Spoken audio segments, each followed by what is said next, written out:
Tonight on PBS News Weekend, worldwide, nearly 500 million children are experiencing at least twice as many extremely hot days as their grandparents did. Then, 2 years after the Inflation Reduction Act became law, a look at its economic impact and at the delays in the projects it was meant to spur. And Glacier National Park's efforts to manage a crush of visitors and vehicles. Glacier is a very special place. It's natural that people want to come here, but if there's too many people in the park, then the park experience becomes one that just won't be enjoyable.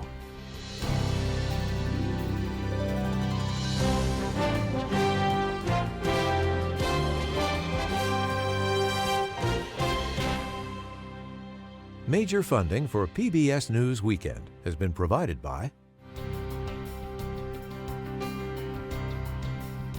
and with the ongoing support of these individuals and institutions.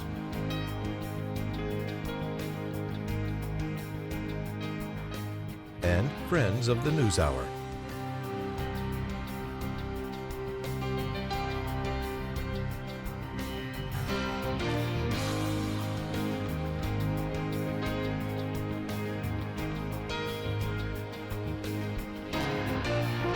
This program was made possible by the Corporation for Public Broadcasting and by contributions to your PBS station from viewers like you. Thank you. Good evening, I'm John Yang. Israel conducted military operations on two fronts today, Gaza and Lebanon. In Lebanon, an airstrike in a Beirut suburb killed at least 37 people, including 3 children. Hezbollah also confirmed the death of another senior military official and 16 other members. Across southern Lebanon, Israel said it struck about 180 Hezbollah targets, including rocket launchers, after signs the group was about to fire more rockets and drones into Israel. In Gaza, 22 people were killed in an airstrike on Gaza City. Israel says they were targeting a Hamas command center. The Gaza Health Ministry says the strike hit a school-turned-shelter and killed mostly women and children. A missile from the plane hit us, and another missile.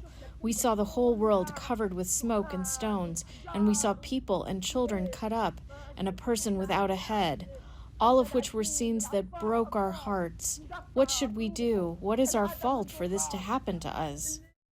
The Health Ministry, which does not distinguish between civilians and fighters, reports that at least 41,000 Palestinians have been killed since fighting began on October 7th. In central Ukraine, a Russian missile strike killed 3 people. The regional governor said the victims were a 1-year-old boy and 2 elderly women.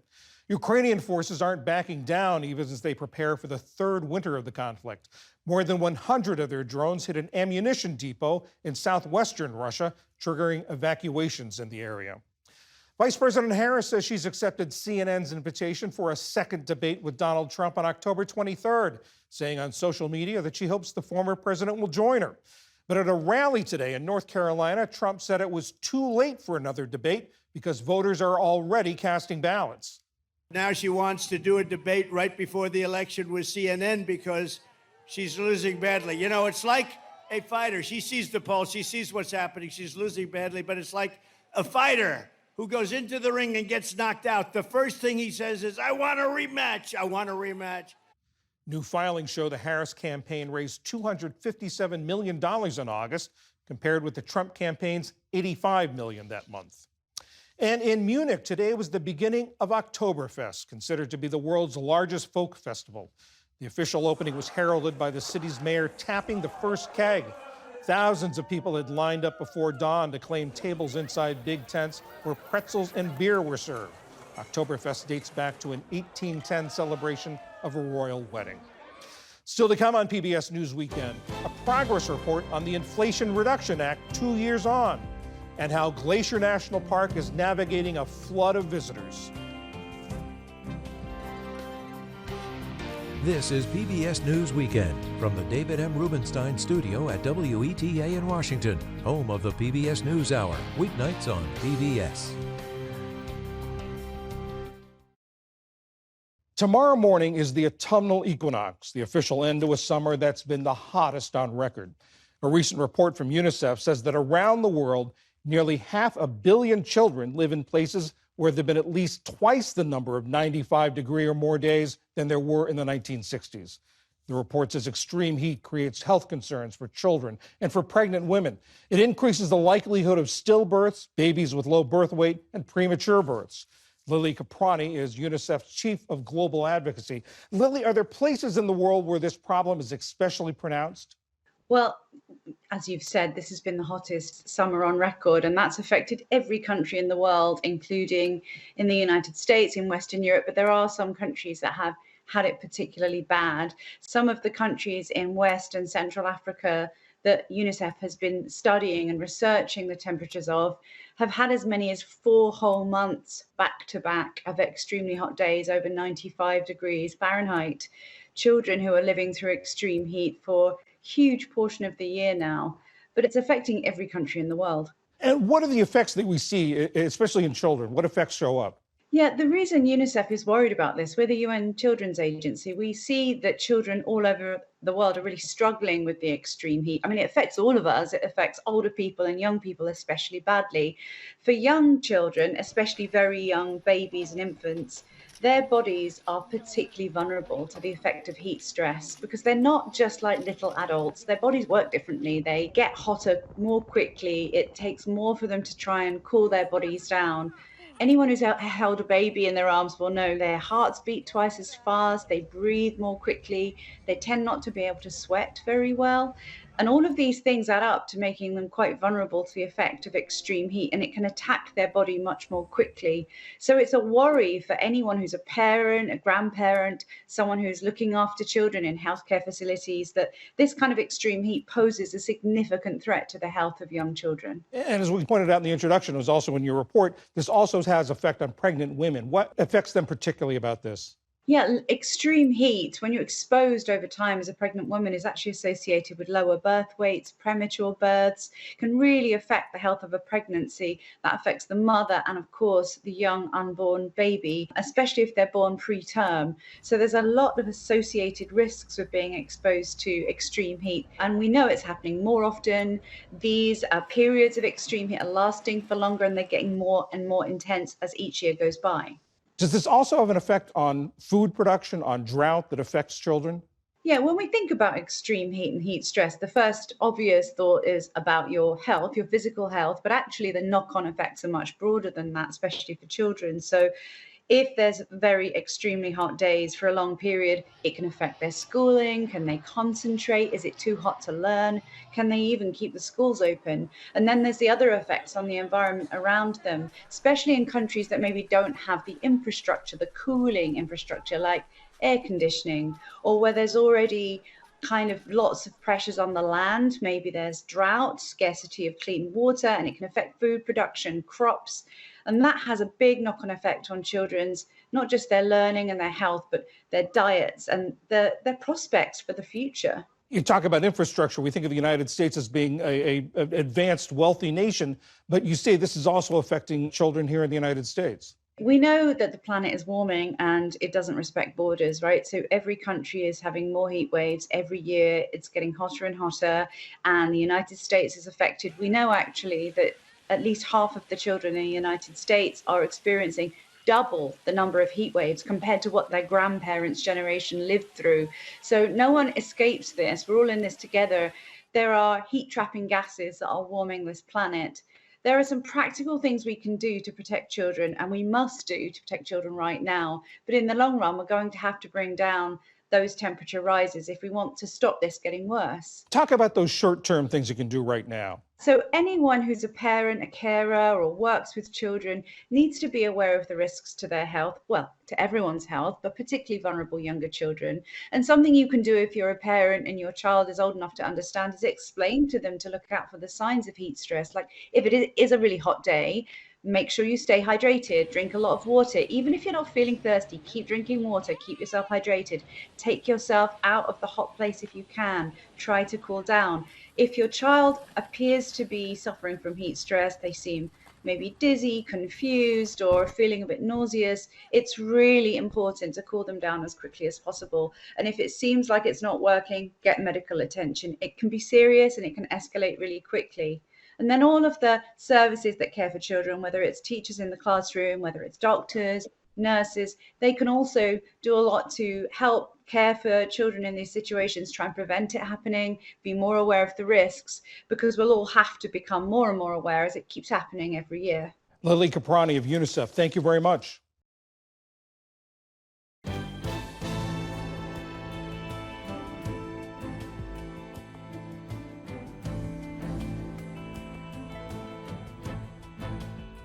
When Congress passed the biggest investment ever in climate and clean energy a little more than 2 years ago, President Biden called it a giant step forward.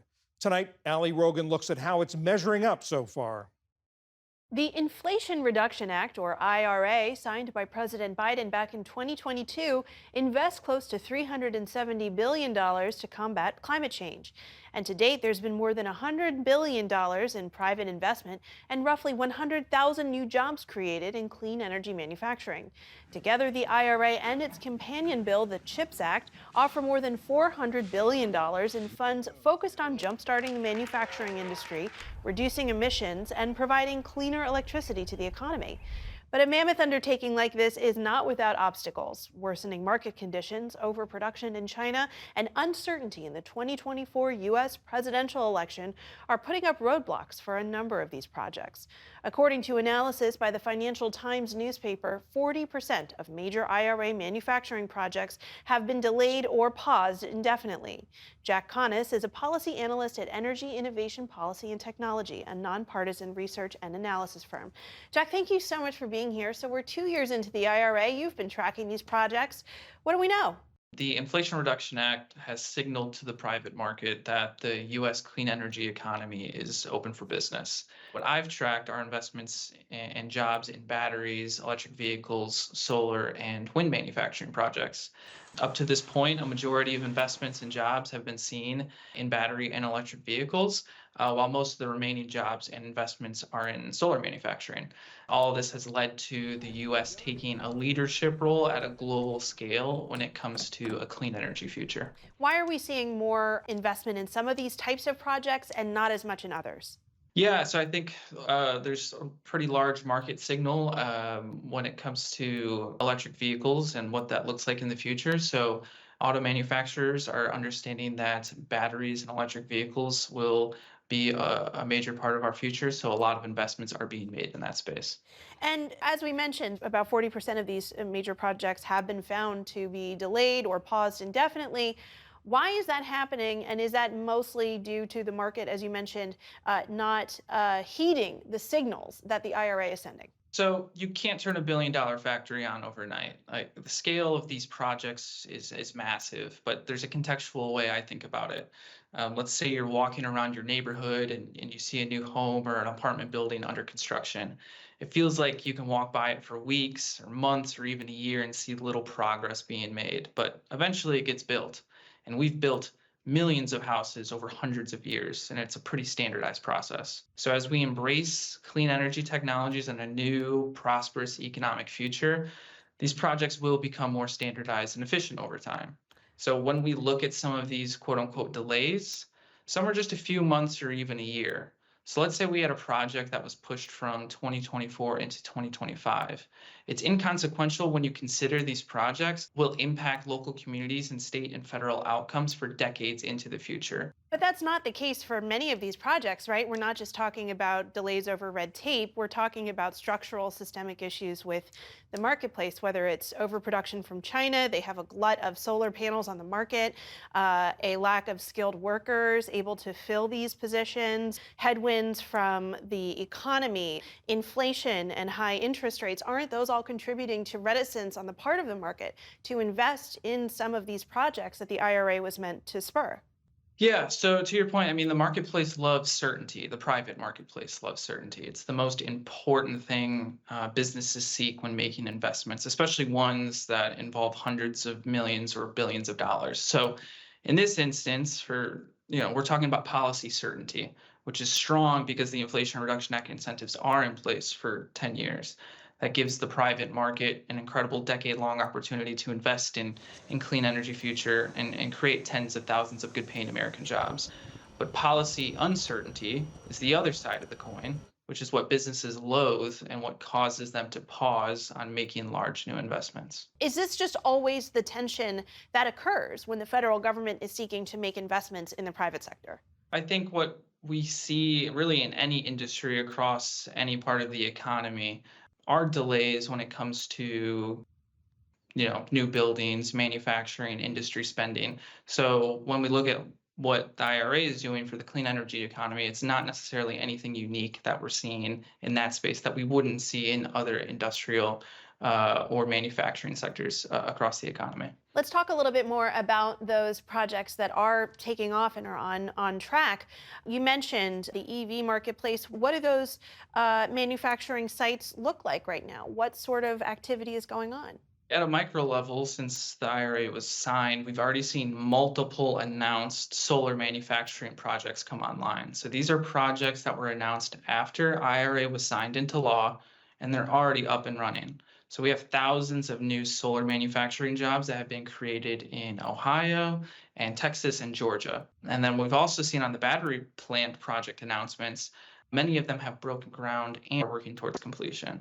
As we alluded to before, those projects naturally take a bit longer, but many of them are progressing well and will be online in the coming years. And how are lawmakers responding to these? I mean, even if they didn't support the IRA, are they embracing these projects that are in their areas? Yeah, so one of the beautiful things about the Inflation Reduction Act is it is just a signal to the private market to engage in a clean energy economy. It doesn't pick winners, it doesn't pick losers, and it certainly does not pick where these investments will take place. So the private market has come in and has made their decisions on their own internal checklists on where to make these investments across the country. And what we've seen up to this point are a number of investments made in what are traditionally, red or purple states. We've seen a number of lawmakers across the political spectrum embrace these announcements. We've seen significant announcements made in places like Georgia and South Carolina, which again are traditionally either more red or purple states, but they've been the recipients of some of the largest investments up to this point. So we're really seeing an embrace of clean energy technology in states that are traditionally voting, on the right side of the aisle. Jack Conness with Energy Innovation Policy and Technology. Thank you so much for joining us. Thank you for having me.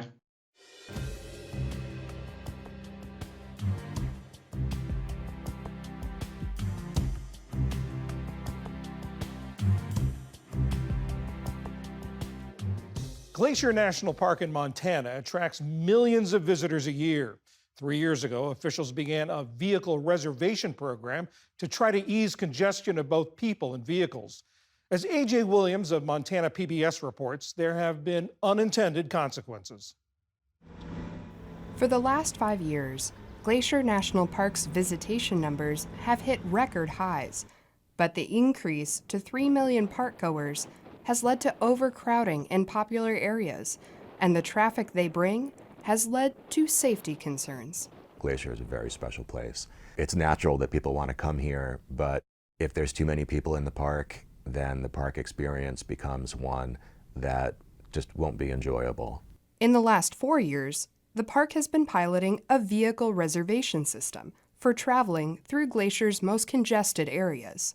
Glacier National Park Superintendent David Romer says that they use monitoring across the park with cameras and traffic counters to inform their decisions, as well as staff observations and hearing from the broader Glacier community.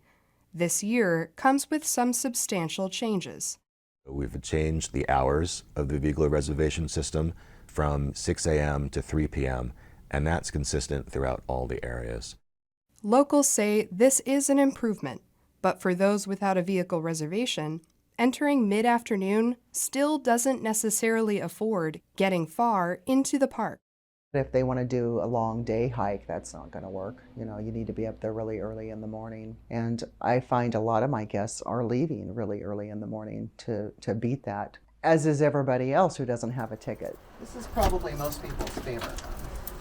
Lucinda Chrysler is the owner-operator of many Golden Inns just outside of Glacier's west entrance. She took over the family business 5 years ago, just before the pandemic hit. And despite the park's drastic increase in visitors, Chrysler has seen a decline in revenue since the vehicle reservation system has been put in place.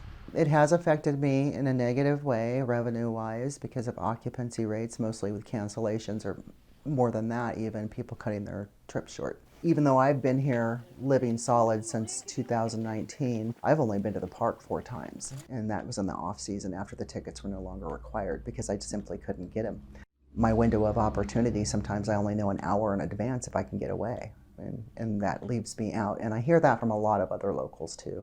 After reviewing data and receiving input from the Blackfeet Nation Tribal Council, as well as local businesses, the park opted to keep 2 of the east side entrances out of the vehicle reservation system. So we've got 2 options there on the east side where people will be able to visit the park in an impromptu, unplanned fashion without needing to obtain vehicle reservations every day.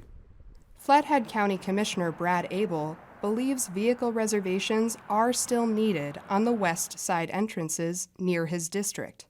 Everybody's concerned about waiting in a line where you're kind of trapped there in the middle of traffic. Because of these concerns in part, the park decided to change where vehicle reservations begin when entering from the west side. But Abel says local businesses expressed that they experienced financial loss due to the reservation system. I have heard from the businesses that are inside the park. They did have concerns about the ticketed entry because those people could not get in to do business with their businesses. And the ticketed entry people were kind of going right straight on through, and those businesses were suffering.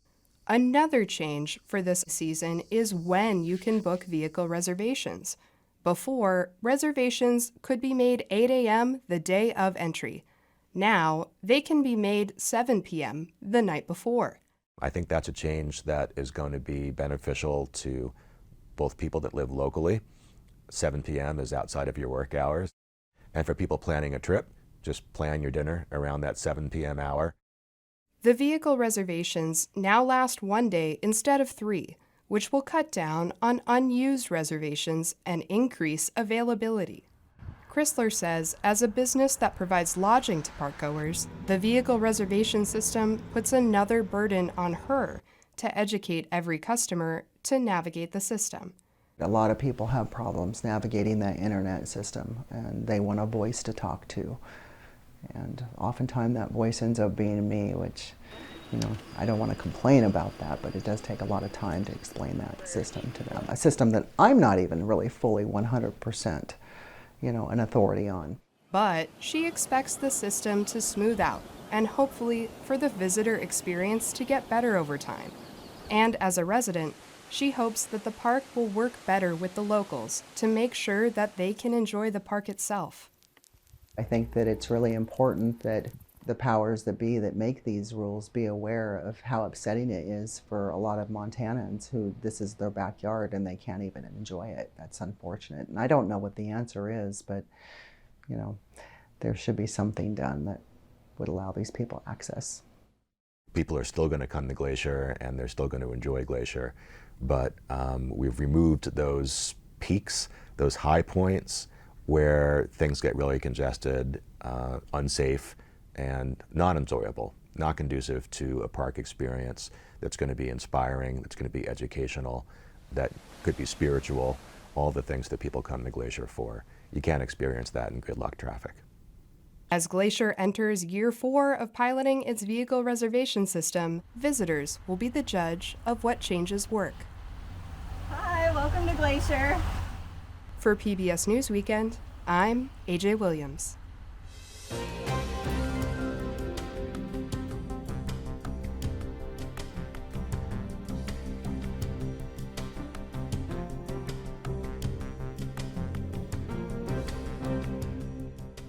Now online, medical experts recommend which vaccinations should be at the top of the list for adults and children to get this fall.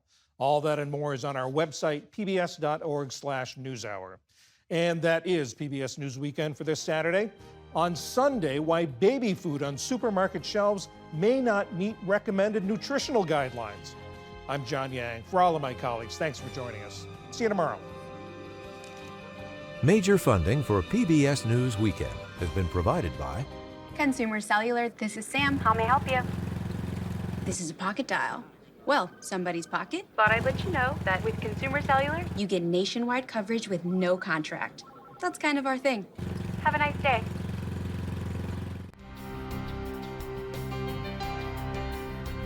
and with the ongoing support of these individuals and institutions.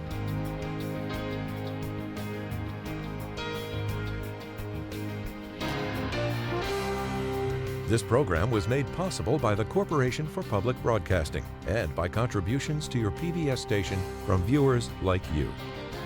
Thank you.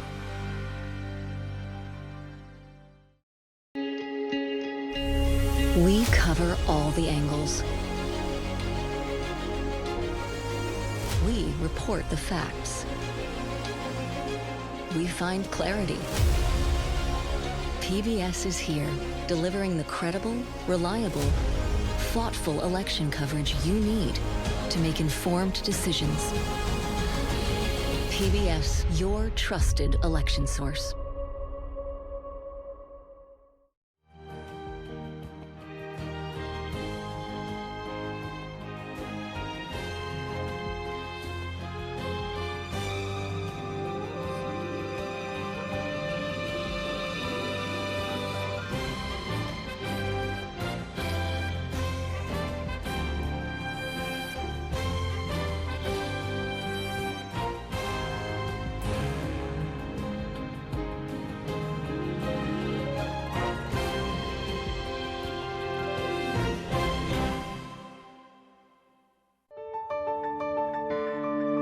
You're watching PBS.